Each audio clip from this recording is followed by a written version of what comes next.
व्यवसाय अशा सर्व क्षेत्रांमध्ये आघाडीवर येऊन स्वतःचं कर्तृत्व सिद्ध करून दाखवलंय। आणि आज 46व्या वर्धापन दिनानिमित्त पारनेर तालुका मित्रमंडळाने हीच ख्याती आपल्या समोर ठेवून आजच्या कार्यक्रमाच्या प्रमुख पाहुण्या तर ती किती नेकीनं, कष्टानं आणि नियोजनबद्धतेनं आपला व्यवसाय पुढे नेऊ शकते याचे ह्या दोन्ही आदर्श आहेत।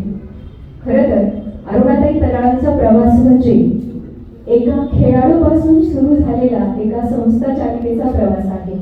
आणि या प्रवासात त्यांनी जे क्षण आपल्यासोबत सांगितले आहेत, आपणही त्यांच्याबरोबर ते अनुभवत होतो, ते आपल्याला आपल्या पुढच्या वाटचालीत नक्कीच मार्गदर्शक आणि प्रेरणादायी ठरणार आहेत। तुम्ही या ठिकाणी आलात, आम्हा सर्वांना मार्गदर्शन केलं, त्याबद्दल आपले आभार।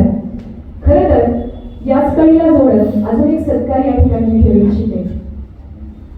एका महिलेची, ग्रामीण भागातील महिलेची संघर्ष कथा जी आपली स्वतःची आई आहे, एक भाकर तीन चुली या पुस्तकात ज्यांनी अतिशय दमदारपणे मांडली, ज्या पुस्तकाच्या 8व्या महिन्यात 25 आवृत्त्या प्रकाशित झाल्या, जवळपास 1 कोटीचा व्यवसाय मराठी साहित्य क्षेत्रात या कादंबरीने रचलेला आहे। अशा कादंबरीचे लेखक आज आपल्यात उपस्थित आहेत। मी सन्माननीय देवाजी जाड सरांना विनंती करेन की आपण आपल्या पुस्तकासह व्यासपीठावर यावं।